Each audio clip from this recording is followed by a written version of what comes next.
All right, here we go. It is Irish Breakdown time, everybody. Welcome to another edition of the Irish Breakdown podcast. I'm Vince D'Addario. I am the football analyst here at irishbreakdown.com. With me, as always, is that guy. He's Brian Driscoll, the publisher at irishbreakdown.com. And we are going to continue our offseason overview. You got a little itch there, man? I have an itch right on the tip of my nose, and I can't get rid of it. I'm like, but we're going to continue our positional offseason overview, and we're going to talk about the defensive line. And we're probably going to ping pong back and forth, offense, defense, the quarterbacks yesterday, defensive line today. And this is the first position, Brian, that we're going to talk about where there is a coaching change as well. So that obviously has to factor into this too.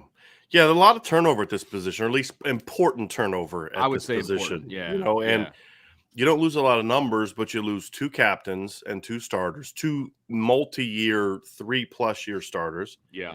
Kurt Heinisch ended up starting for 4 years and was part of the rotation for 5. Yeah. Myron Tungavaloa was a multi-year starter, would have started even longer if, he got hurt in 2018.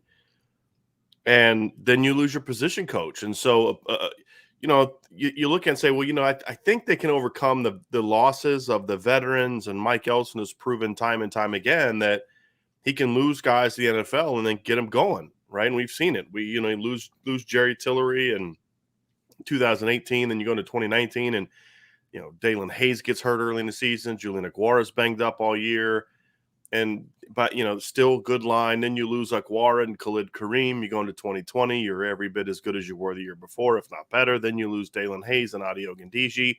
You come out in 2021, and you have your most productive defensive line year in over a decade, almost 20 years. Yeah. And so you just kind of felt like, okay, they're going to be fine. Well, now we have to be honest about the fact that there is some uncertainty now, because you don't know about, there's a new position coach, and how's he going to mesh with the returners? How's he going to mesh with the newcomers? How is he going to mesh with the defense? It's a guy that hasn't coached a lot of defensive line in his career, even though everybody I talk to says that's where he should be coaching. Right. Which I understand, because I viewed myself as more of a quarterbacks guy. I only really coached quarterbacks. Actually, I was never actually the quarterbacks coach. Right. I was going to say, you were always either running backs or wide receivers. Right. And then now a couple of years of Christopher Newport, our head coach was the quarterbacks coach. I ended up doing a lot of the quarterback stuff, but I was never the actual quarterbacks coach. And, so just because you don't coach the position you think you're best at doesn't mean that you're not able to coach that position. And so we're going to find out if Al Washington can be that guy. I'm confident he will, based on what people tell me, and the fact that he coached D-line for Marcus Freeman for a year, which then springboarded him into the Michigan job, which then sprung him into the Ohio State job. He turned down the Tennessee defensive coordinator job a year ago, et cetera, et cetera, et cetera. But the reality is that's all what we're being told now, right? So we've evaluated the hire. I think we both agree that it was a excellent hire by Marcus Freeman. We're both optimistic about what Al Washington is going to bring to the table as a coach and recruiter, but we're also, and have always been, show me people. And so until we get a chance to see Coach Washington in action, it's hard for me to say definitively, yes, the defensive line is going to be every bit as good as we thought it was going to be.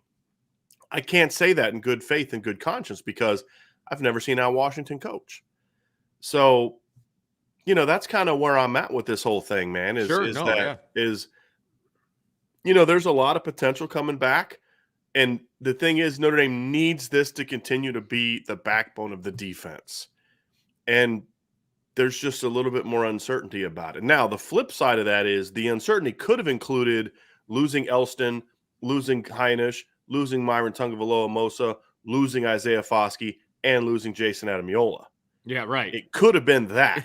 That wasn't out of the realm of possibility. And this show would have been completely way different. Yeah, completely. And it would completely change the expectations for the entire team in 2022. Absolutely. Getting those two guys back is certainly a phenomenal place to start when you look at this, where Notre Dame is going to be. There's question marks, but there's a lot of talent, a lot of potential coming up. Let's just say this.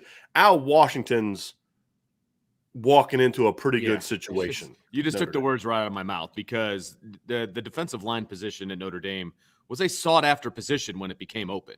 Okay, when Mike Elston decided that he was going to leave and he was going to go to Michigan, there were a lot of people that wanted this job. I mean, this was not a Marcus Freeman who was going out there and begging people to take it. You know what I mean? Like, I think that needs to be understood. This is a similar, and I think you mentioned this on the board one time, similar to the offensive line job at Notre Dame. There were people that reached out to Notre Dame about this job. Good quality coaches wanted the offensive line job and they wanted the defensive line job because of what is returning, because it is not a barren wasteland of depth chart. Like, you can have a lot of success and be a mediocre coach and coach the defensive line. I'm not saying Al Washington is a mediocre coach.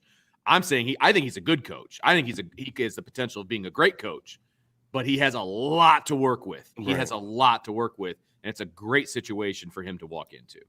I think the defensive line is one of those positions where, unless you have just insane talent, right, like Georgia, Bama talent, I think you need a really good coach. Sure. And I look at some of the guys on the roster and I say, that guy's got a lot of potential, but he needs to get coached. Isaiah Foskey being a perfect example. I mean, Isaiah Foskey was being recruited to play tight end until Notre Dame convinced him to play defensive line. Sure. Outside of the Adamiolas, there's not a lot of guys on the roster that just came in as like finished products. Howard Cross, obviously with his dad and his background was too. But I think you need to have a strong coach at Notre Dame right now. And so I do think there's a ton of talent to work with, but it needs to be developed more. As you look at guys like Foskey, there's a lot of room for his game to have to grow. Sure. There's a lot of room for, Jacob Lacey's kind of got to get back on track. Aaronsberger, Riley Mills moving. There's a lot of moving pieces. And those moving pieces are why I probably have a little bit more, not concern, but just questions now than I would have 2 weeks ago, simply because of the unknown of, I can only speak to things I know. Sure. And things I see and things that I can evaluate. I can tell you what other people have told me about Al Washington, but I can't tell you from firsthand experience. So but again, people that I trust are like, just trust me, this is going to be really good. I'm like, all right, cool. That's an important piece to this. And I think you've been doing this YouTube thing and this podcast thing for so long that you just accidentally transitioned, and I love it, because we're going to transition into the quote unquote questions that we have about this group, questions going into this off season, prior to spring and all of that. And, obviously we talked a little bit about, the coaching change and some question marks that we've got there, but let's talk about questions that we have with the depth chart, because there are some questions that would have existed no matter who the coach was. Exactly. Absolutely correct. And we have, when we came, I remember having this conversation with you a couple of weeks ago when we came off of the national championship game, and they were, the announcers were just enamored with the inside of the defensive line for Georgia and just how massive they were and everything. And then when you and I talked about it, Notre Dame doesn't really, they do it a different way. They don't have the massive body beef in the middle. They've got guys like Jason Adamiola and what he brings to the table. So that's a bit of a question, though. They don't have that big, beefy guy in the middle, really. Well, and I don't think you need that big, beefy guy. I feel like when you look at the inside group and you look at the guys coming back, when Jason Adamiola is your biggest guy in the rotation, that's a problem, right? Like, Jason Adamiola is able to get by being undersized because he's so athletic and his hands are so good and so strong and those type of things. But you don't want to have a rotation filled with guys that are 275. Right. And that's a concern that I have coming into this year. I mean, Kurt Hinish is not really a big guy, but at least he brought some beef to the table, 290 to, 300 pounds. And, I am a little concerned about, can this group hold up? Like if you look at Howard Cross's production this year, Vince, if you and I were to sit down and go through his best games and when we felt he played at the highest level, most of those games were games where his reps were down a little bit. Sure. Because he can just come in and be quick and be fresh and be athletic. Yep. And you kind of look at it and say, okay, well, how's he going to be if his reps have to get upped? Or will they get upped? Will Jacob Lacey take on some more of those reps? Well, okay, he's only 275 now. Can he get back? He lost weight because he had to get his shoulder right. Does that mean he can put on 10 more pounds or 15 more pounds? That's a question mark. Can Aiden Keanaaina and Gabriel Rubio, the guys that have the beef, can they step up and provide more? And that's a lot of the unknowns. And the encouraging thing for me, or if I'm Jacob Lacey or Gabriel Rubio or Aiden Keanaaina or Alexander Ahrensberger, Nana, Will Schweitzer, anyone that's not a really proven part of the rotation or not a starter, I'm almost kind of happy that there's a position change, because normally when you have a position change, it's kind of like, okay, everybody gets an equal opportunity to impress me. Sure. Hey, I know what the film said, but look, this guy's outplaying you right now. That's all I can go on is what I'm seeing in the workouts and what I'm seeing in practice. So I think in one area, that's a place where one of the positives of the coaching change is sometimes guys are like, well, I'm at this spot and, coach likes that guy. And it may not be the case. Coaches don't always have favorites, but players think that they have favorites sometimes, right? And sometimes coaches have favorites subconsciously. It's not even like, and so now it's like, okay, look, I've got my chance to now go impress a new coach because he's coming in with a blank slate. Now, look, Al Washington's going to watch the film from last year. Of course He's not going to go into the spring blind. But that's not what you tell your players. Right. And I don't care about last year. And it's to a degree, it's true. I mean, you need to know what you're working with. Of course. But you don't necessarily, and you need to know who's going to be, you line up with the first team on the first day of practice. But you can make that decision based off of January, February, and March leading into practice. Who puts in the work in the weight room and all these other kind of areas. And so I think it's an opportunity for the players who maybe weren't part of a rotation to come in there and say, and then the benefit for the older players is you're getting a different voice. You're getting a different coach. I mean, like, I don't know how much more Isaiah Foskey can learn from Mike Elston. And even more so, I don't know how much more Jason Adamiola and Justin Adamiola can learn from Mike Elston. Foskey probably a little bit more because he's kind of, he's a little more raw, right? I mean, as far as with technicality stuff, yeah. So with a new coach, however, maybe there's something Al Washington knows or saw. I mean, because again, the last couple of years, he wasn't coaching the D-line, but he was coaching with everyday Larry Johnson, who's considered one of the best D-line coaches in college football. Sure. And, we could debate that, but Larry Johnson's had a lot of success over his career. So it's not like he hasn't been paying. He's the linebackers coach. He knows what's going on in front of him. You know what I mean? Like, of course, linebacker coaches work with D-line coaches. So maybe there are some things that he can teach a guy like Jason Adamiola or Justin Adamiola, maybe that wasn't in the cards. Maybe there's something he can teach, Isaiah Foskey that maybe otherwise wouldn't have been there. So I think those are some of the potential positives to a coaching change. But as we always have going into an offseason, there's always question marks. Absolutely. And the question marks are the inside size. Sure. And then the fact is anytime you lose starters, other guys have to raise their game. Who's that going to be?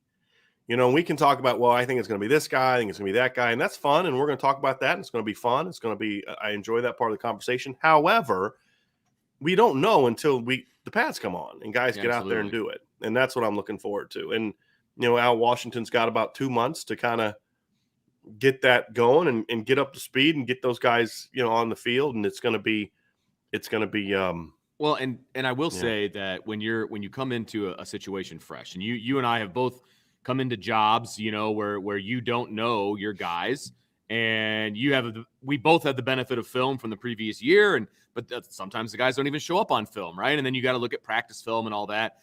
And there's guys that will impress you January to middle of March without any pads on, right? Mm-hmm. And then you put the pads on and, oh, okay, well, there's so-and-so, or so-and-so isn't really who I thought that they were, without pads. Like, it definitely changes. And you have to kind of ride that wave as a coach. And you talked about biases for coach. I really find that to be interesting because I very readily fight the biases you have in my head. But you don't always know it, right? I mean, no, you're absolutely right. I try to like put it in the forefront of my head. Like, okay, I know I love this kid, but I've got to see what this kid can do. You know what I mean? Like, and it's there. And it comes from trust. It comes from working with guys for a long time. And when you kind of have a depth chart in your head, it's hard to get those new guys involved. So when you're a new guy coming in and all of that is fresh, because it is fresh, it's not like Al Washington is going to have a long involved conversation with Mike Elston about what he's leaving behind. Right. Not going to happen. You know what I mean? Like, that's not going to happen. Nor necessarily should he. I mean, he needs to talk. He needs to talk to Marcus Freeman about that, and he needs to. A lot of coaches kind of look. I want a fresh start. I want these kids to be able to show something to me. I don't want to hold something against them that maybe there was a conflict there that it doesn't exist for me. And look, and he can pop on the film to know what's there. I mean, and it's not just game film. So, well, how's he supposed? There's a ton of practice film of all these other guys that have played, and like if let's just say Aiden Count was on scout team all year. I'm not saying he was. I'm just making a point. Sure. And you go pop in a couple weeks of scout team film. Hey, look, let me get some, because it's all saved. Oh yeah. And you just pull it up. I mean, just go to the computer and bam, pull it up. Yeah. And you can watch, hey, look, I want to watch, when they were getting ready to play Oklahoma State or when they were getting ready to play Cincinnati. I want to see the film of Aiden Count on that week in practice. What kind of look did he give? Right. And those are things you can always learn about players when you're having those, when you're kind of trying to learn about your team. You're going to ask other coaches about guys. I mean, you're going to get their opinion. I mean, that's number one, how you get to learn about your guys, but it's also number two, how you ingratiate yourself with the other members of the staff on the defensive side of the ball. You know what I mean? I mean, you're going to ask people's opinion, but then at the end of the day, you got to make your own opinion. And that's kind of the fun part of coming into a program fresh and new. And it's fresh and new for the coach, and it's fresh and new for the players.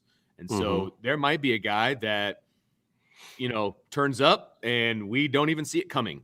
You know what I mean? And all of a sudden they're a serious rotation player in the spring. And you're like, oh, okay, that's awesome. You know what I mean? So that's kind of the unknown for me as well. Is like, okay, who's going to be that guy? Because I anticipate that somebody is going to step up, and Al Washington's going to be like, okay, this is a dude. Let's see what we can do with him. And that's always the fun of the offseason and of spring practice, and especially when you get a new coach in there. Yeah, and that's what we're going to learn, right? And that's part of the fun. That's part of the fun of this whole thing, right? And that's part of the fun of the offseason, and that's part of just just as a coach, that's part of the fun too, because every team has its own dynamic. Like, look, we've talked about losing Kurt Hinish and Myron Tagovailoa. Well, who steps into that leadership role? From what I'm hearing, the two guys stepping into that role, and I've heard this from multiple sources, are the two Adamiolas. Both of them are stepping into leadership roles. Love it. Justin's kind of always had that to him, but from what I'm told, like late in the year, Jason actually started becoming more of a vocal voice with people, including, some teammates that he didn't think were necessarily completely bought in. And so, you always like hearing those kind of things, because you can't force leadership on players. No, you can't. You can't. And that's when leadership is bad leadership. Right. When you're forced to do it. And that's tough. Yeah. And you just don't want you need it to emerge organically to really have true leadership. And look, you lost two great leaders in Kurt Hinish and Myron Tagovailoa. Agreed. And now you're going to have to replace them. And I kind of like the idea of Jason Adamiola stepping into that, because to me, when I look at a guy like him, I'm always a fan, and Brian Kelly has talked about this. Other coaches have talked about this, and this is something that I believe Marcus Freeman's going to adopt too, is you can't force your best players to be leaders, but you always love it when your best players are your leaders. No doubt. Because, and that's what, like, we've talked about this, I think about a week ago we talked about this, but I remember interviewing Alex Bars, and I remember interviewing Robert Hainsey and asking them about this, and they're like, Quentin Nelson was not only a great player, but he was such a hard worker and such a leader that you had to live up to a certain standard every day, because you knew and Alex would say, yeah, Q would get on you if you weren't bringing it, but it wasn't, you didn't even need that. It's like when our best player's doing this, I have to do that because if he's setting that standard, I got to live up to that, right? Usually it's like, well, the best player can get away with not working as hard because he's a dude, right? And people understand that it's sort of that unwritten rule of football, which I don't love, but it's a fact. It is what it is. But when your best player is your hardest worker, or Oh. has the, is a guy that's going to get in your face if you're not bringing it, right? Boy, I better bring it today, and that's how you get better. That's how you make a good team. So if that can continue, and the Adamiolas can continue to step into that role, I think that's good for Notre Dame because I don't necessarily want Isaiah Foskey stepping into that role because he's more of a quiet personality, and I want him leading by example. And that's where I want Isaiah. I mean, not every leadership role is filled by someone who does a lot of this, right? Jason Adamiola by nature is a very strong-willed guy that'll speak his mind. When he was younger, that was a bit of a problem, right? Because you're young, you're less mature, and you don't always say what needs to be said or say it at the right time. As you get older, it becomes a major strength because you've evolved and learned from a guy like Kurt Heinisch and Myron Tungavaloa and Dalen Hayes and Adetokunbo Ogundeji and guys like that of, hey, be yourself, but understand that there's a right and a wrong way to go about it, a right time and a wrong time and those type of things.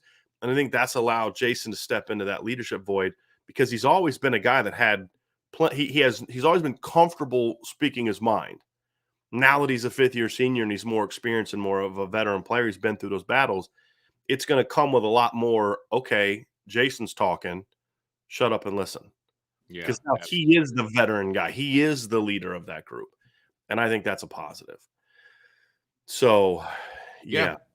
So let's talk about what is actually coming back that was on the roster last year and who could be, the studs, let's go through it. So potential stars, I think, are very obvious at this point, right? I think it's Jason and I think it's Isaiah. I mean, and and we talked about it. They had a decision to make about going to the NFL or coming back to Notre Dame, and they both chose to come back to Notre Dame. And that is, it's massive for Notre Dame. It's massive for this position group. It's massive for this defense in all ways, from a leadership standpoint, just like you outlined, but also from a play standpoint.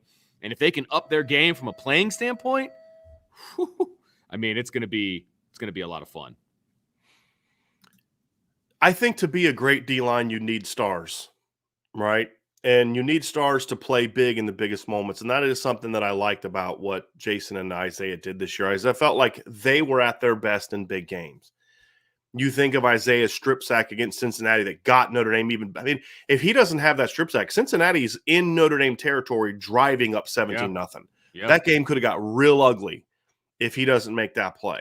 You think of the Fiesta Bowl where Oklahoma State's getting ready to score and it's about to put the game away. He comes up with that big strip in the open field, which allows them to have a shot to get back in it, right? And so to me, to be an elite D-line, you need stars. And for Jason and Isaiah, they both were really good this year. I don't think they were stars.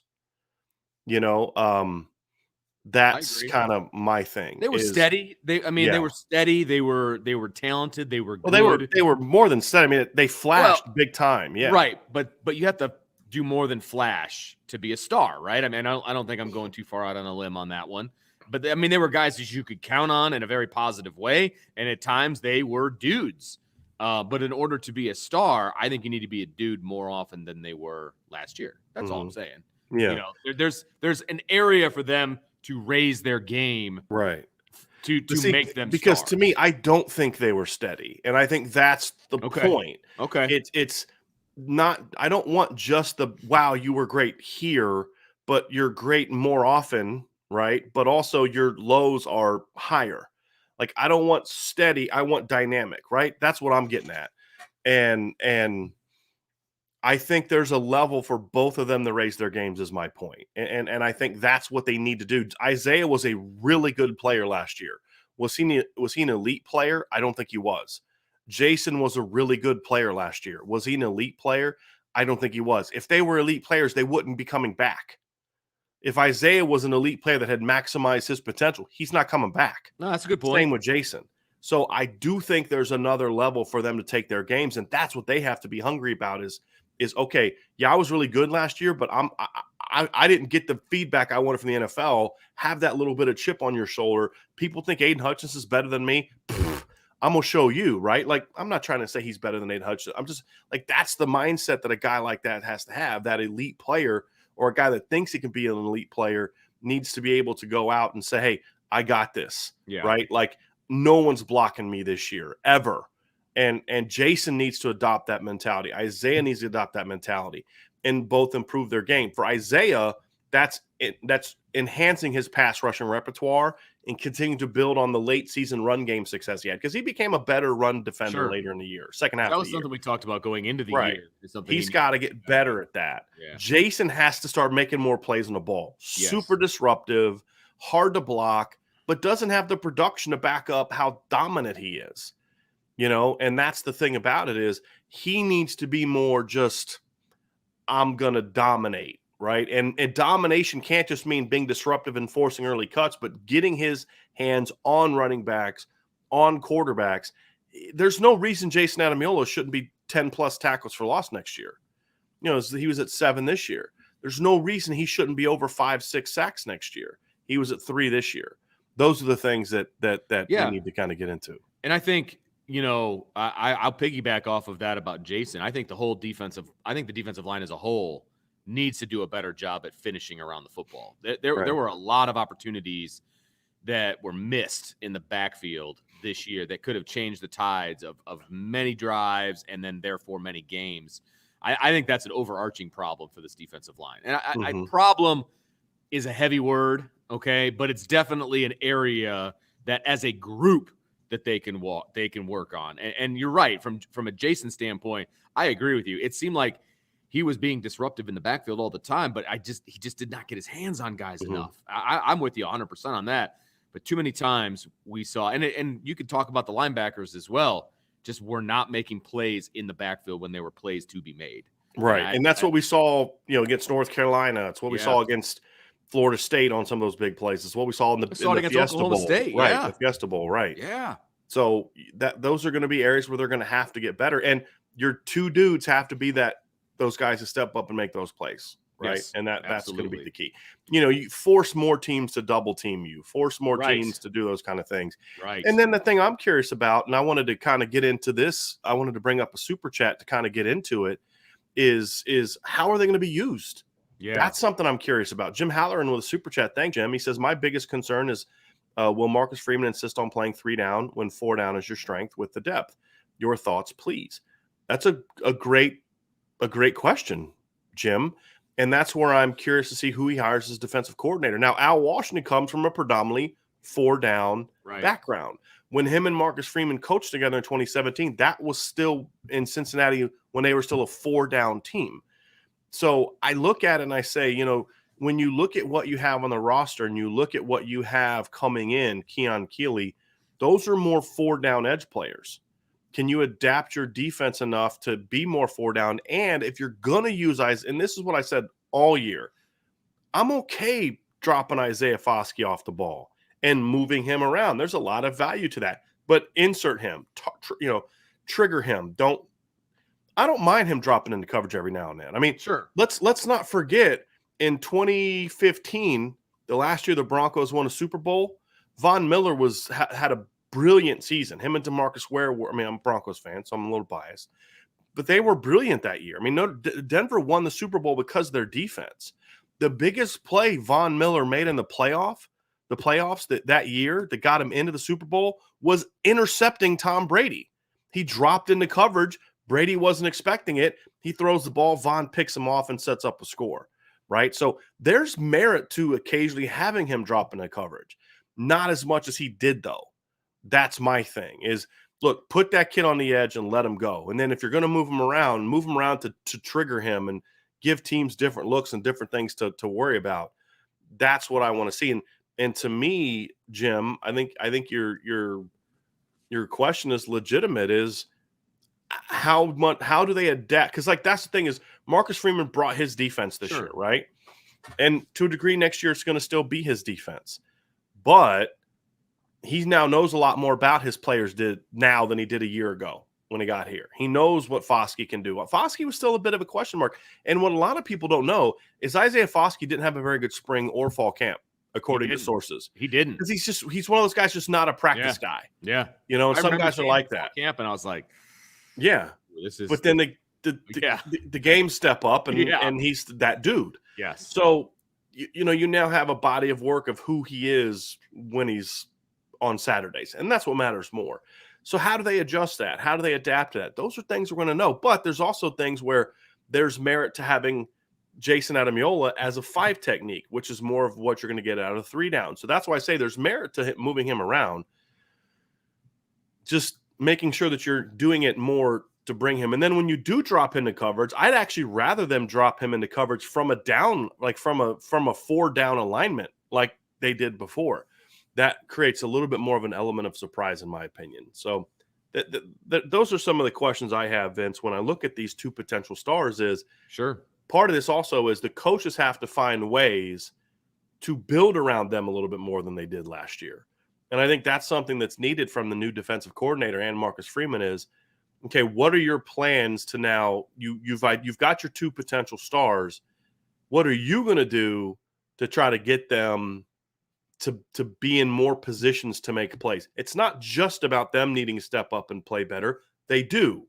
It's also about you as a coach saying, hey, here's how we're going to use our guys because this is our dude and we need to use him that way. Those are the things that I think are really important to this whole thing. Oh, absolutely. And use is the big one because, again, that's a question mark based on the new position coach and the relationship that Marcus Freeman is going to have with the new defensive coordinator. I mean, all of that. So I think usage is a huge question mark for me. And that's not one that we're going to get answered for a while. I don't even know.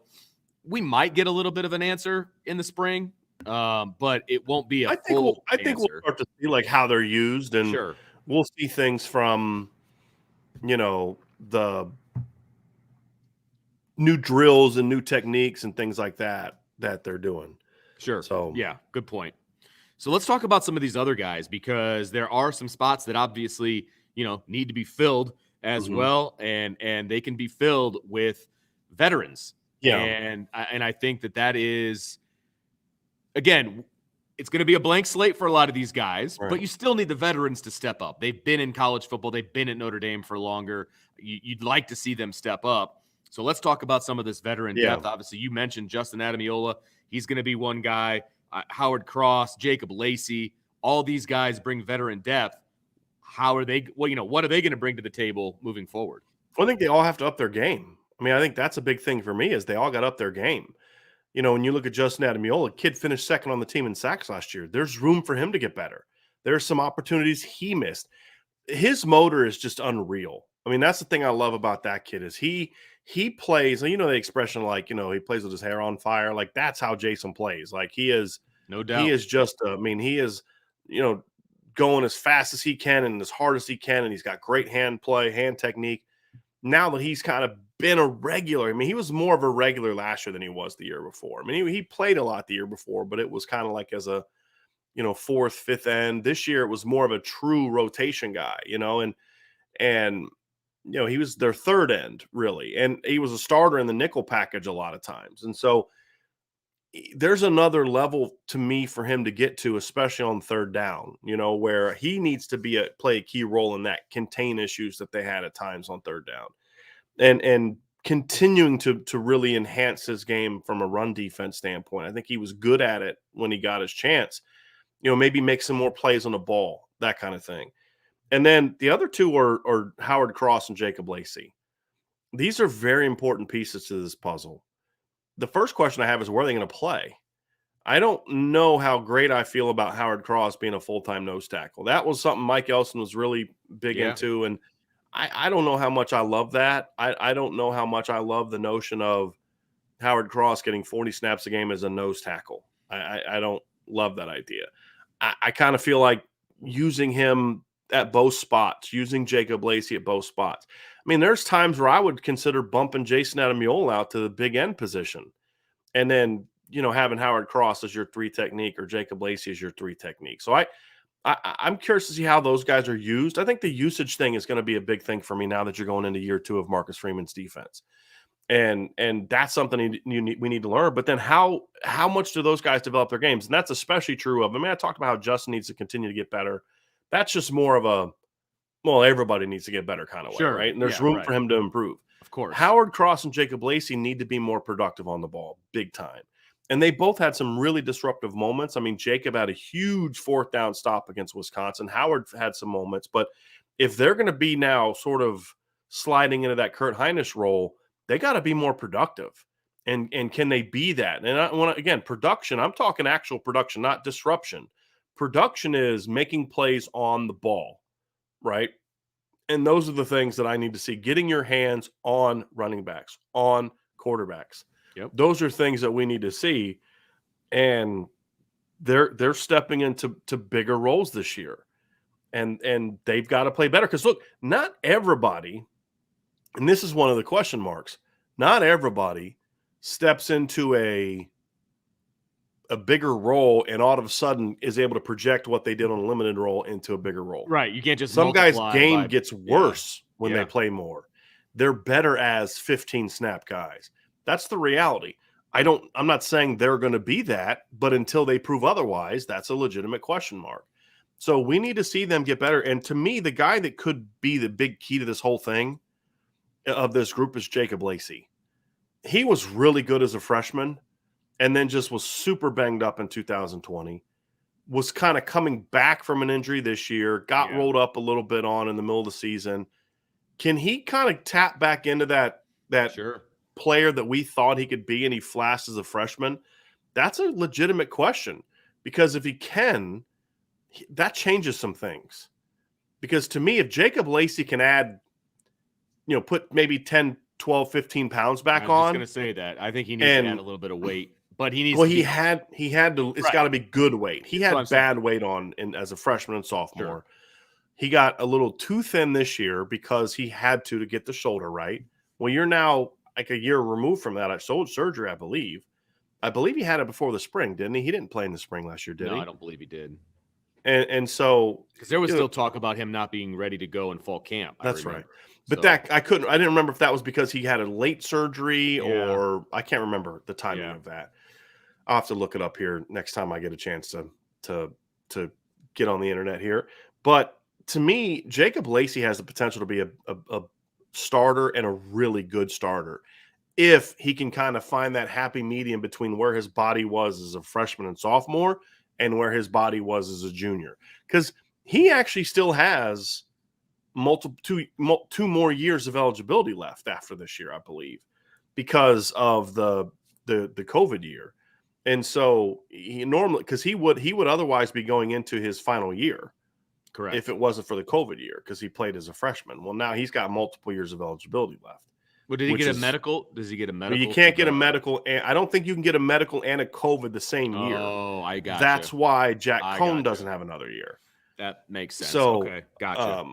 Because he played but he didn't take a medical in 2019. He still played in 2020. Excuse me. He still played a lot that year. He didn't. So I mean, he would have otherwise used a year of eligibility for a bad team. Gotcha. And so those are the things that that I'm curious to kind of see. And so when I look at it,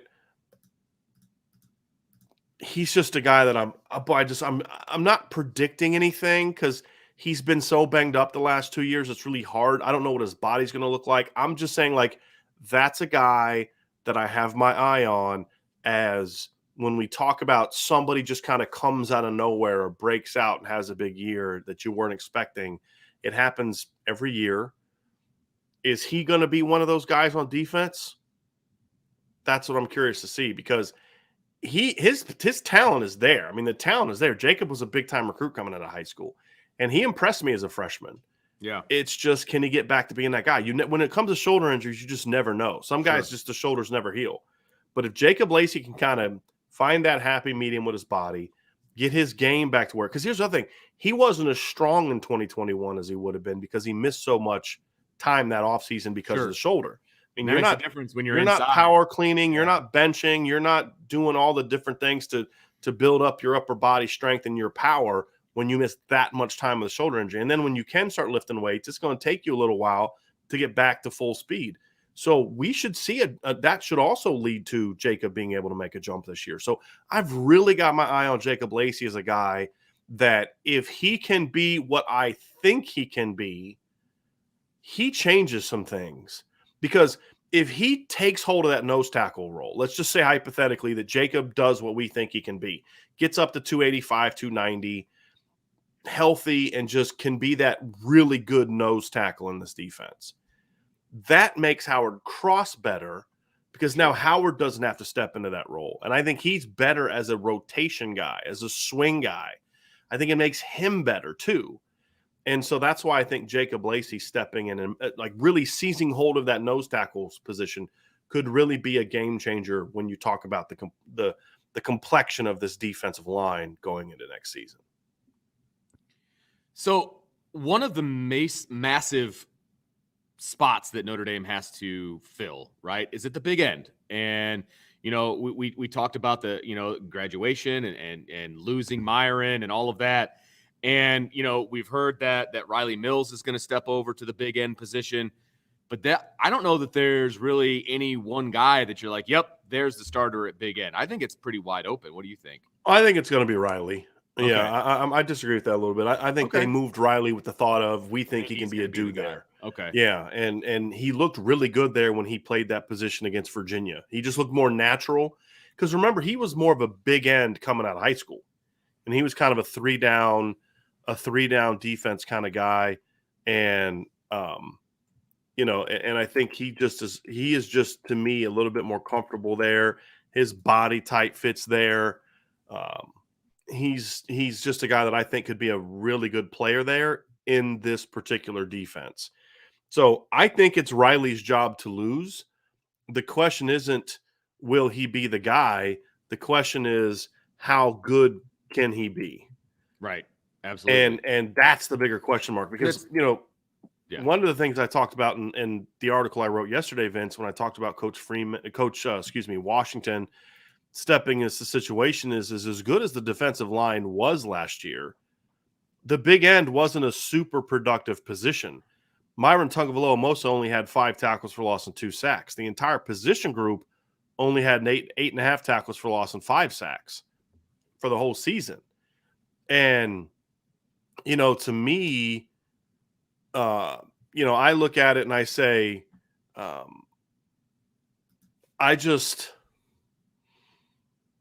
I think he's got a chance to be a guy that could have that production there by himself. Like that's how good I think Riley Mills can be. Okay. He had 3 sacks this year. That was more sacks as a sophomore than Jerry Tillery had, more than Jason Adamiola had, more than Kurt Heinisch had, more than Sheldon Day had. I mean, his production, despite playing a lot fewer snaps than those guys as a sophomore, was disruptive production. He had 303 sacks and played less than 200 snaps. or 200 pass snaps, excuse me. Right. And so I just feel like he's a guy that when I think of breakout players, he's there. Because the way I look at it is they could keep him inside and have him be part of a rotation with Jason Adamiola and the other guys. But I feel like that's not you getting your best guys on the field.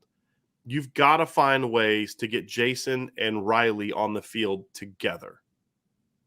That's what you have to do. Well, and Riley is so long. Like he's just like abnormally long. Yeah. And I like having that on the outside. Look, it can work on the inside too. Don't get me wrong. But I do like his frame on the outside. I mean, he's listed at 6'5" and 1/8, 283 pounds. I mean, that's a big end right there. You know what I mean? Like that's the size and that's the body type that you'd like to see out there at big end. So I think this is a move and a gamble that's going to pay off for Notre Dame. I like Riley Mills on the outside. I think he's athletic enough to be out there. For what they do, yes. For what they do. That's exactly right. And I think it's going to be interesting. I think it's going to be a lot of fun to watch. Because the big end position in this defense is not a traditional end. It's not a line up 2 yards outside and just, turn it a 45-degree angle and just come. It's not that kind of position. You've got to be physical. You've got to set the edge. You're the field end. You're always going to be to the wide side of the field, which means if you're not great at setting the edge against the run, teams are going to be running off tackle and at you and around you all game. You cannot have that. You have to be if you're a great pass rusher but not a good run defender at big end, then you can only be a third down guy. Because you'll never get to third down if you're in there in first and second down. Because teams are just going to be running on you the whole game. And so that's such an important part of this position. And so it's a power position. And that's the thing is, like, when you think of Riley Mills, you don't necessarily think, oh, defensive end. That's why they, kind of moved him inside. Sure. So I just think that is something that's a move they've got to make, in my opinion. We're hearing they're going to make it, but when we heard they were going to make it, that was before Elston was leaving, right? And so, sure. But I just have to think that when you look at it, that they're going to, because I don't think they want to go into the season with Alexander Ahrensberger and Nana as your two proven big ends. But I do think those two guys as part of a rotation could be really good. And that's the key component to this whole thing is, look, if Riley Mills is the starter, now you're putting Alexander Ahrensberger into more of a rotation role. I'm starting to get a little fired up about the big end position because he's another guy that to me flashed this year at times. I mean, I've talked about the play out against Cincinnati, but there's been some other times where he's a big athletic kid. He's just still learning how to play football. Like, to me, if I'm Al Washington, if I'm advising Al Washington, I'm sitting him down and I'm saying, okay, you got 5 major priorities.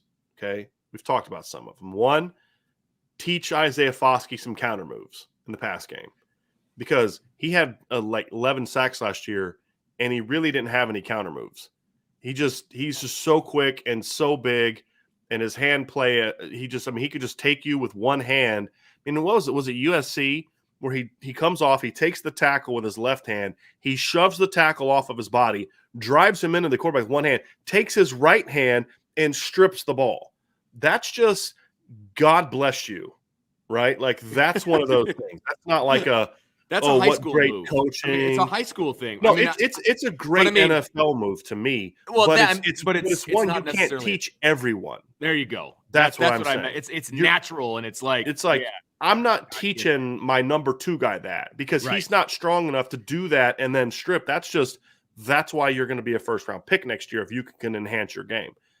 And so, to me, when I look at Isaiah, that's number 1, make him a star, teach him some counter moves. Number 2, find a way to make Jason Adamiola more productive on the ball. Big responsibility number 3 is get Jacob Lacey rolling. To me, that's a big one. Number 4 is you've got these 2 kids at end, Riley Mills and Alexander Ahrensberger, that have potential as a combination to be really good. They need to be your pet projects.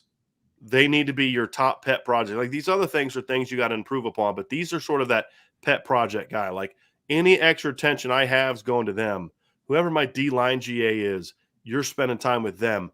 We've got to get those 2 guys going because, A, the big end position is very important in this defense. And number 2, if these kids kind of start tapping into their full potential, you're going to have, like you mentioned, Riley Mills being so long. Right. He's 2 inches shorter and has shorter arms than Alexander Ahrensberger. It's crazy. Right? I mean, that's insane length. Yeah. And you put those 2 big boys out there, man, you've got a chance to do something there. And that's the thing that I'm really interested to see is, can he get those 2 guys going? And then Nana, if those 2 guys, then Nana can just kind of be that, niche guy that's maybe a run defender, rotation guy kind of player. But if you can get those 2 Mills and Ahrensberger going, that's that and Lacey. Like, you talk about the keys to this defense being elite, it's Jacob Lacey, in my opinion, and it's those 2 kids are 2 of the 3 keys. to this thing really coming out. And then the third key, Vince, is you got two big young guys. One of them has to force himself onto the field. And I'm talking Aiden Kiana and Gabriel Rubio. You don't need both of them per se, but it's even better if both of them do. But you need at least one of them to step up and say, hey, Gabriel Rubio was 290 as a freshman. Aiden's over 300 pounds. Yeah, he's 310. You talk about the lack of beef. Those two guys don't lack beef, especially Aiden. Right. That's my fifth one from Coach Washington. Find a big guy. Yeah. Right? Develop a big guy. You've got two of them. Get them ready. And if both of them can get ready, now that's where this D-line becomes elite. Is you've got this long, it's all about depth. Yeah. Right, bam. And so that's kind of where that's where it needs to be, in my opinion. Because we've talked about depth a million times and how key that is to having an elite defensive line. And with two guys that have been a mainstay in your starting lineup moving on, to graduation and all that, now you have to develop more depth. Right. I mean, and that depth, it's cyclical, right? The depth that you had needs to move up and be more productive from a starting role or from an enhanced role. And then your guys that were not really contributing need to be depth guys. Mm-hmm. You need to continue that cycle. And those young guys that you just mentioned, I'm unabashedly a huge Gabriel Rubio fan. I mean, I love what he brings to the table. I would have loved to see him a little bit more this past year. But I know he was dealing with an injury too, wasn't he? Yes. Off the top of my head. Yeah. Yes. So, it's totally understandable. So you want to get him back healthy 100%, obviously. But, man, I think he adds even more depth. Like, he's more than just a depth player. He has the ability to be more than just a depth player. Yeah. And he has the size coming in. And like you said, he was, 290? Yeah. Adding 10 pounds of good weight on his frame, which is already a good frame. I mean, he's listed at, 6'5" and a quarter, 290. You can add 10 pounds to that and make it good weight, right? Right. And now you're long and athletic inside too. And there's a little bit of your beef. So, and then obviously Aiden Kiana was 310 and he'll be just fine as well. So you're right. If those guys can step up and if they can add more to the depth and become more than just depth guys, that's when this defensive line takes a step in a really elite direction. Right. And the funny thing is we're talking about Aiden Kiana and Gabriel Rubio needing to force their way onto the field because there's not an open path. There's not just like these guys are gone. Here it is, because there still is Jason Adamiola, and there, you could keep Riley Mills inside. You still have Jacob Lacey. You still have Howard Cross. I mean, there's still guys there. To me, Jason Onye is a guy that could maybe slide inside. He was 285 as a true freshman at defensive end. Sure. He's going to outgrow that position in he probably already has. Right. We just don't know it officially yet. Right. 6'5", 289 as a freshman. 5 years ago, right, when this whole turnover started in 2017, those guys were playing as freshmen, would have played as freshmen because of where the depth was. So it's come a long way, but now you've got really good players in your depth. But do you have difference makers in your depth? That's a bigger question. That's what we don't know yet. Right. Can Gabriel Rubio play? He was a top 100 recruit. Can he play to that level? That remains to be seen. He's going to be healthier now. They need him to step up and kind of say, hey, this kid's too good not to play. They need Aiden Kiana to say, Coach, if you don't find a way to get me 10, 15 snaps a game, man, then you're not doing this coaching thing right. Like, not saying that, but saying that with his play. Yeah. Right? Because that makes them a better team. Number one, I think they would love to have a 3-deep rotation in most games. And what I mean by that is your rotation can look different against Marshall and Cal than it will against Ohio State, Clemson. Meaning you can have a 10 to 12-man rotation in those other games because those kids can play. They can help you. It's a chance to get them 8 to 10 to 12 snaps a game, but you may not be comfortable playing them against Ohio State. You may not be comfortable playing them against Clemson, right?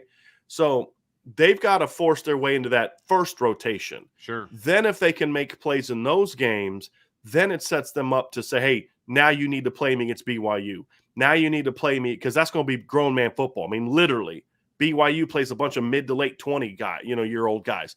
Yeah. They may not have the athleticism of other teams, but they're going to be a physical football team because they're literally grown men in a lot of instances. Then you play me against Clemson, play me against USC, play me against Stanford. They've got to earn those reps in practice. Then they got to earn those reps when they get on the field against the Marshalls and the Cows and the teams like that.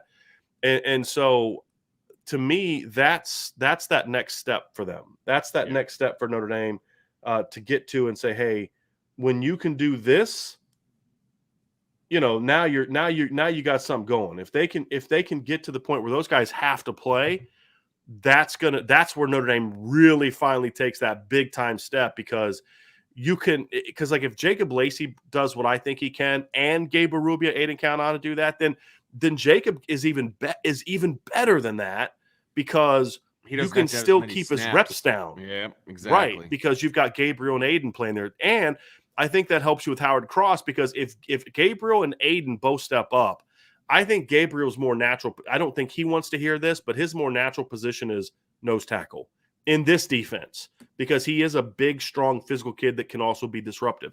Aiden obviously is a nose tackle. If both of those guys force their way into the rotation, now Howard Cross bumps out to 3 technique. That makes him better because he's not a natural nose. He's able to get it done, but that's not his natural position. He was a defensive end in high school. He's 275 pounds. He's 6'1.5". Right. If you can start playing him a 3 technique because you're comfortable with what you have at nose in Lacey, Aiden, and Gabriel Rubio, you know what I mean? So but the whole thing about all of this, Vince, is, and we'll talk about the freshman here in a second. The whole thing about all of this is these are a lot of ifs. If Jacob Lacey is this, if Aiden is this, if Riley Mills breaks out, if Alexander Ehrensberger breaks out, if Gabriel Rubio breaks out, if Aiden breaks out, those are a lot of ifs. Sure. And I always get a little, I can't just, this is going to be a great D-line. I know it. Because why? Because all the ifs are going to work out, right? That's like a fan. That's fan talk, right? Like if I want to do like a fan show where it's like everything is awesome, that's when you do that, right? And yes, I have seen the Lego movie. So to me, the more of those ifs that turn into the better this team is going to be, and that's where you kind of get into. Here's a question for you. What's the Harry Hiestand effect on the defensive line? Interesting. That's interesting. So you're talking about when the offense is going up against the defense and forcing even the backup offensive line, even the scout team offensive line. Because it's funny because in fall practice when we were watching, it was, man, this defensive line is really, really good. Wait a second. Maybe the offensive line isn't as good as we think it is, right? Well, if the defensive line is dominating moving forward next fall, let's say, because I'm not saying I give a pass to the spring, but if they're dominating in the fall, then they're dominating in the fall. You know what I mean? Because this offensive line is going to be coached in a completely different way. And there was a comment in there, and I think I starred it, but I'm not 100% sure about the fact that they need to think about moving some offensive linemen over to defensive line, and how Billy Schrouth and Rocco Spindler need to be on the defensive line because they're so aggressive. No, Billy Schrouth does not need to be on the defensive line. And how Rocco didn't play because Jeff Quinn was trying to knock the aggressiveness out of him before he was going to play offense. That's exactly what I don't want.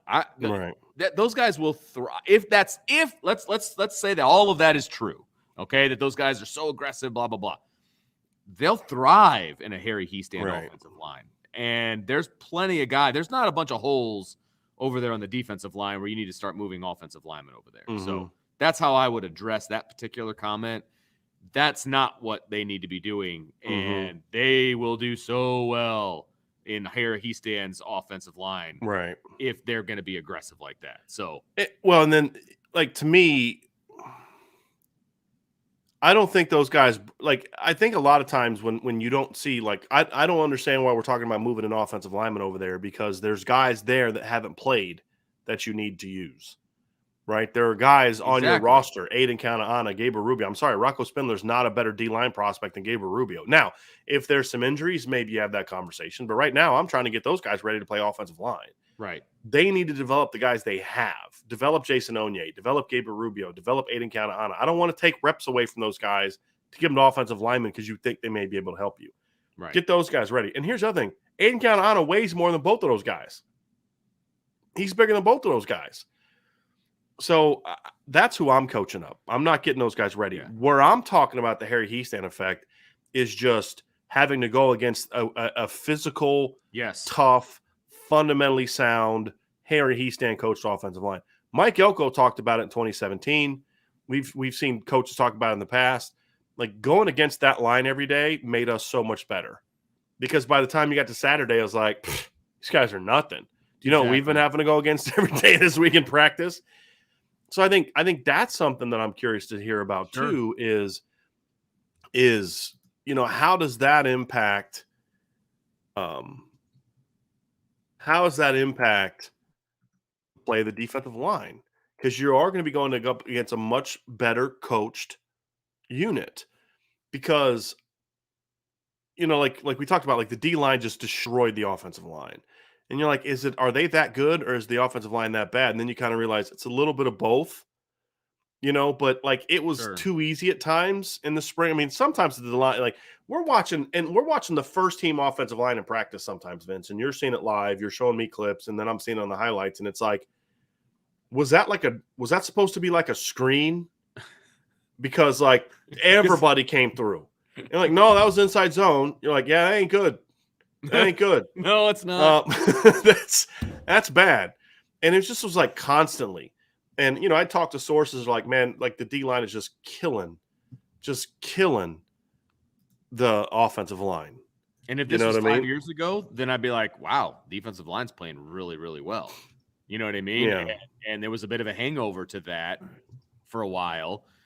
But then last year it was just like, oh man, this could be bad. Right. and it was honestly, it ended up being that. I mean, it was shades of what was to come. So it's not good. But yeah, I think that's a really good point, Brian. And I'm hoping that comes to fruition even in the spring, but as well as the fall and moving forward. So. And then the final piece for me is the freshmen. What impact do the freshmen have? Because the nice thing about the freshmen this year is that they are on campus. They're early enrollees. I think that's a big thing. I think it's nice to have, those guys on campus that are, early enrollees, because they get that whole, the biggest thing for me is, the coaching is nice and all that kind of stuff. It's nice to get good coaching, but the bigger thing for me, Vince, and you know where I'm going with this, the bigger thing for me is I want to see them be in the weight room for 5 months. Like when I think of Tyson Ford and Aiden Gabbera getting a 5 to 6 month head start in the Matt Bayless strength program, I start getting kind of like, this is going to be fun to watch, because like, especially Ford, because like Tyson's he's got that big baby body, right? Like he's got that body where he's just broad shoulders and big, but he's kind of got like there's nothing on it. He's a giant human being. And like, he's a giant little kid.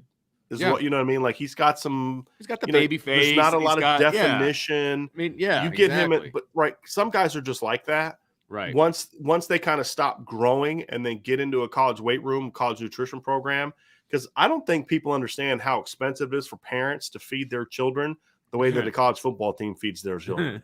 It is expensive. Yeah. And so and you think you're feeding them that way until they get there and you realize like, wow, they're doing something completely different. And so to me, I'm excited to see what they do because they're going to struggle in the spring most likely. I mean, that's kind of what freshmen do in the spring. To be expected, right? But you see those flashes, right? You get that time in the weight room. So then by the time they get to July, when the rest of the freshmen show up, they're 7 months in. Like that kind of like, okay. And because I'm looking at all these guys like Nana and Aaronsberger and Mills and I'm like, y'all better be ready to bring it, because don't give Tyson Ford that open window. Don't give Aiden Gabbera that open window. Don't give them that, okay, you didn't want to practice today or whatever the case may be. Look, you want to give that. And if I'm Notre Dame, I'm not playing Jason Ademiyola a ton during the spring. Right. I'm not playing Isaiah Foskey a ton during the spring. I'm going to spend a mess of time with them in individual But when we get to team, I want to see what Aiden can do. I want to see what Will Schweitzer can do. Sure. I want to see what Ahrensberger and Rubio, I want to see what those guys can do. I don't need to see what Foskey can do in team. I'm going to work with him in individual, one-on-one pass rushes where we can really work on his repertoire. That's the only time I care about with Foskey. When I get into team stuff, I maybe give him some snaps just to keep him fresh, but I want to see how much Will Schweitzer has developed. Right. I want to get Aiden Gobira reps. I want to get Tyson Ford reps. Those are the things for me, if I'm out of Washington, I'm going to want to do this spring, is really see what those young guys can do. Absolutely. And, if they can step up and play. So the point is, there's just so much talent on this defensive line, and it's deep talent. But it's a lot of ifs. There's a lot of ifs. And when you have those ifs, it's hard to get too fired up about them being elite until those questions start finding answers. And that's what the spring is going to really be about, Vince, is which one of these long list of ifs turn into yeses, right, or have arrives, and those type of things. And that's what I'm looking forward to finding. So, and I think you got to go, Vince, but I'm going to continue. I got some questions that I want to get to. Yeah, there's some good ones actually and some other things. So we're going to keep really going. Good ones. Vince, we'll talk to you tomorrow. Awesome. Man. All right. See you, everybody. So I'm going to roll through a few questions that we pulled up, and we do have a super chat that I'll get to last. And Blaine Tiller said someone brought this up on the board, but wanted to see if you might touch on it here. Can you explain the 2-gap and single gap on defense and how Washington and Freeman might use it with the line? So I'm writing this down as a football 101 because I want to get back to those. Part of the reason that I wanted to hire recruiting people, and once they get rolling, it's going to be really good, is because it allows me to start spending some more time on some of the other things that I want to do. Football 101s being one. I am working on a video now that's going to be on the message board only. That's going to kind of dive into the film of Chancey Stuckey's receivers. But this is a football 101 that I want to do, and that is explaining the 2-gap versus 1-gap, Blaine. So this is a really, really good question. But in short, essentially, in a 2-gap defense, your defensive linemen are responsible for 2 gaps. It's what Notre Dame did under Bob Diaco. And essentially, you a lot of times will play more heavy techniques, which means like more head ups or more like a really strong shade, meaning you're tighter into the shoulder. And essentially, so like if I'm a nose tackle, I'm coming off, I'm engaging with the center, and I am responsible for the A gaps on both sides. So I've got to be able to like power into those gaps. So if I see the run coming here, I got to be able to block, destruct, and get into that hole. If I got run coming over here, I got to block, destruct, and get to that hole. You don't see as much penetration because if I'm shooting in that if I shoot the A gap weak and the play goes A gap strong, I'm responsible for that, but I'm not there. And so that's why it's a lot more read and react is one way to say it, but just like really coming off strong and engaging as opposed to penetrating. 1 gap is essentially that. You have a responsibility for 1 gap. So, if I'm the nose tackle in a 4-down defense and I've got the weak side A gap, then somebody's accounting for the strong side A gap. It's a linebacker, it may be a 3 technique if he's slanting, those kind of things. But that's how it works. Is I have 1 gap. That's more penetrating. That's more kind of shooting into that gap, trying to get that offensive lineman to turn his shoulders so I can really be disruptive into that gap.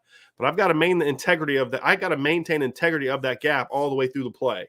And what was happening last year is Notre Dame's linemen were kind of getting such good penetration.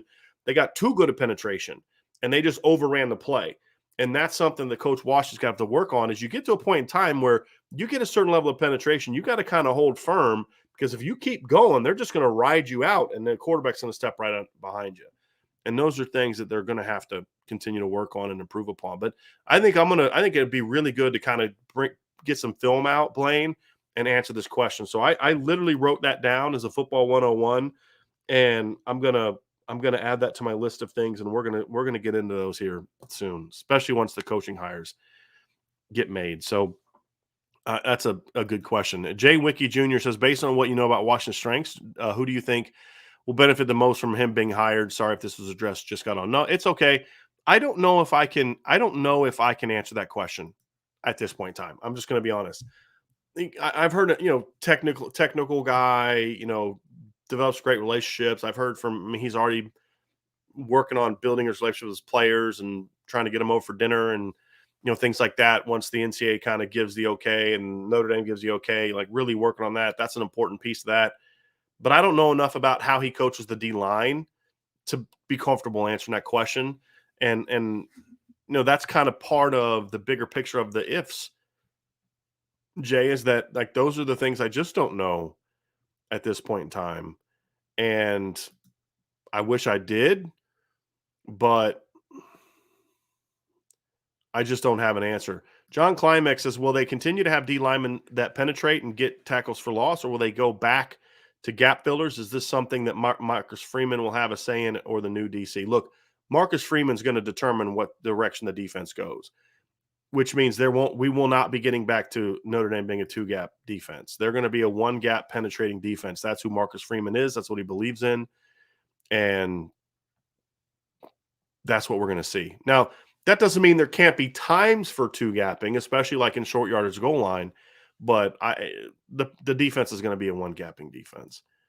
Michael Thayer, I did want to address this. Michael says, I just want the stadium to be a more hostile environment. Went to every home game. Fans are just not rowdy enough. I hope Freeman can change this. I think he will to a degree. I think part of it is, number one, the home schedule hasn't been great. It's hard to get fired up for a team that stinks. Number one. Number two, I think Brian Kelly's team has often been, I'm trying to think of how to say this. There just was no fire, and eventually that kind of bleeds into the fan base. We talked about this like at tailgates. Like there just was no energy about this season. And I think a lot of that had to do with Brian Kelly and the way he ran his program. I expect there to be more energy and excitement with Marcus Freeman and Tech. Now he's got to win because that goes away if you don't win. And, I think so better schedule and a more energetic, fiery team that really comes out and plays with emotion. Like when the players play with emotion, the fans feed off that, and then vice versa. And so I think that's part of it as well. And then here's the last one I'm going to get to because I apologize again. My voice is starting to go a little bit, but I did want to get to some of these questions. Chief Brody says, how shocking was the Fiesta Bowl performance? Still can't get over how the offense ripped them for 35 points and we lost. Did we miss something going in? No, I don't think we missed anything going in. I just don't think they played well. I mean, look, it happens sometimes, right? It happens sometimes. I just don't think they played well. They didn't really play well in regards to gap control. I mean, gap integrity. They lost contain a lot more than normal. The tackling was abysmal. That we talked about as a concern going in. Clarence Lewis had the worst game of his career. He's never played that bad. If Clarence Lewis would have played that game like he had all year, they wouldn't have made as many plays on him. And they didn't make any adjustments. And that's the other thing is like they just didn't make any defensive adjustments. And so, look, sometimes you just don't play well. And this was one game. It was outside of the norm. Just like in 2019, the Michigan game for the defense, Clark Lee's defense gave up over 300 rushing yards to Michigan that game. Nobody else did that before or after. Why? Because sometimes you just have a bad game. In my opinion, they just had a bad game. Now, if we see that kind of continue to manifest itself into this season, then obviously it's more than just a bad game. But based on what we saw all season, to me, it was just a bad game. And that's really what it boils down to. And I don't think that we're gonna see that a whole lot. So before we leave, I do want to bring this up. We're going to wrap up after this. But Ladarius Martin, our resident Alabama fan in our chat, sounds like his mom is on hospice and isn't doing good. Ladarius, you will absolutely be in our prayers. It's all fun and games. You're a Bama fan. We're a Notre Dame fan. But, man, we love you. We love that you come into our channel all the time. You've been a great part of our community. You don't have to necessarily be a Notre Dame fan to be part of the Irish Breakdown family, and you are part of the Irish Breakdown family, and you will certainly be in our prayers. A lot of us will be praying for you, praying for your mom, praying for strength, praying for patience and peace and encouragement, no matter what the outcome is, man. So You asked for prayer. You got it. We got your back. And I hope your mom ends up being okay. But if not, I pray for strength for you and your family, that you guys can grow as a family through this. So we're going to end it on that. And I want to thank everybody for being a part of our show today. Hit the like button, hit the subscribe button, hit the notification bell. Give us a 5-star review if you're listening via the podcast. Check out the Irish Breakdown message board at boards@irishbreakdown.com. A lot of good conversation going on there. And, of course, if you're someone who believes in the power of prayer, as I do, keep Ladarius and his mom and his entire family in your prayers as they deal with her sickness. So, everybody, have a great rest of your day. We'll be back tomorrow. Had a great conversation with Ryan Roberts last night. We talked about our new podcast schedule coming forward as we look for different ways to incorporate more recruiting into our shows. So we're really excited about that. Got a lot going on. So check all of it out, everybody. And I just also talked to Ryan Roberts, too. The punter that just transferred in as a preferred walk-on, this is not a scholarship being taken by somebody. So he's a punter, just announced he was transferring to Notre Dame. He will not. It's not a scholarship move. That's a preferred walk-on move. So I just wanted to make sure everybody was clear on that. That's why we didn't really dive into that and address that during the show. So, all right, everybody, have a great rest of your day. Prayers for Ladarius and his family. Prayers for all of you that are going through the storms, and stay safe, and know that your IB family's here pulling for you, everybody. So have a great rest of your day, and we'll talk to you again very, very soon.